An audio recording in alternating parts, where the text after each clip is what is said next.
नमस्कार मंडळी, मी प्रणय निवाते स्वागत करतो तुमचं निवा डिस्कवरी आपल्या यूट्यूब चॅनलमध्ये।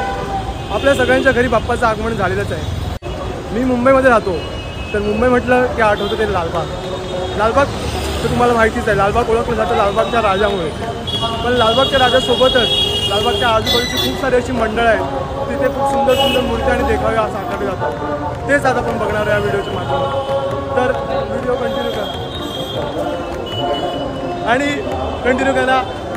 आणि आता आपण जाऊया आणि सगळे गणपती एक एक करून कव्हर करूया। सगळ्यात पहिलं मी गेलो माझा पर्सनल फेवरेट लालबागमधला संकल्पपूर्तीचा राजा तेजूकायाच्या दर्शनाला।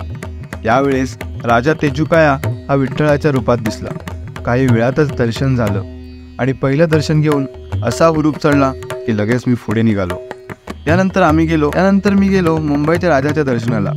यावेळेस लालबागची शोभा मुंबईच्या राजाने एवढी वाढवले की ते सांगायला शब्द कमी पडतील। मुंबईच्या राजाने यावेळेस उज्जैन महाकालची प्रतिमा साकारली होती। बऱ्यापैकी गर्दी पहिल्या दिवशी होती।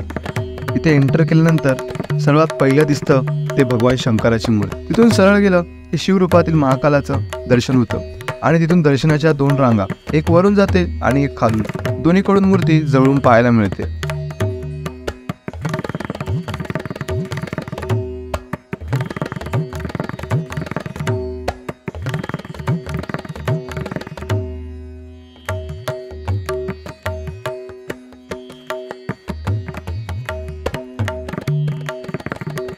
आणि आता होती मेन आणि लोकप्रिय बाप्पा चिंतामणी।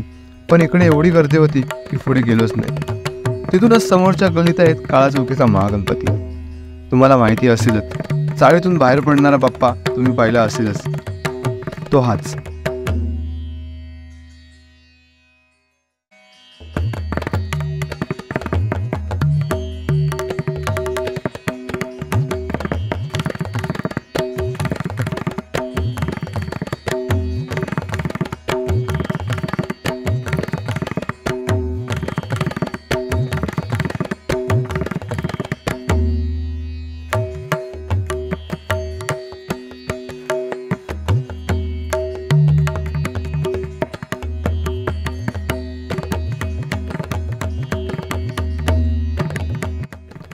या बाप्पांचं दर्शन केल्यानंतर मी निघालो अक्कलकोटला।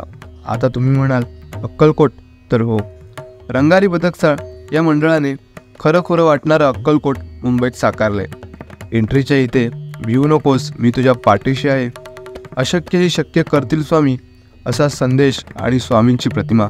आतमध्ये गेल्यानंतर त्या काळाच्या जीवनाची प्रतिकृती आणि झाडाखाली बसलेले स्वामी आणि बाजूला स्वामींच्या रूपातले बाप्पा, खरंच मन प्रसन्न झालं। यानंतर मला परळला जायचं होतं, पण तेवढ्यात लालबागच्या राजाचं दर्शन घ्यायचं नव्हतं। पण मित्राचा अचानक फोन आला आणि त्यानेही काही वेळातच लालबागच्या राजाचं दर्शन करून दिलं। ते म्हणतात ना, देवाने बोलून घेतलं। लालबागच्या राजाचं दर्शन केल्यानंतर मी थेट निघालो परळला। हो, परळला सुद्धा असे सुंदर बाप्पा आहेत की काय सांगू।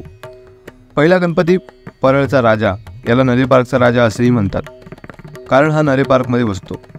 यावेळेस या परळचा राजा हा जय मल्हार म्हणजे खंडोबाच्या रूपात उभा दिसला।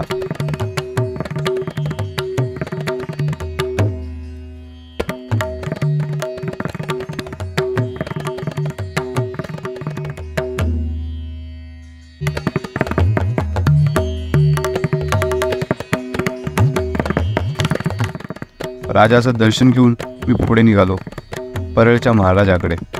परळच्या महाराजाची मूर्ती ही 23 फुटांची होती। तिथे एवढी गर्दी नसल्यामुळे दर्शन लगेच झालं आणि बस। गणपतीच्या पहिल्याच दिवशी लालबागच्या सगळ्या बाप्पांचं दर्शन झालं आणि दिवस गोड गेला। तुम्ही पण लवकर लालबागमधल्या गणपतींचं दर्शन करा।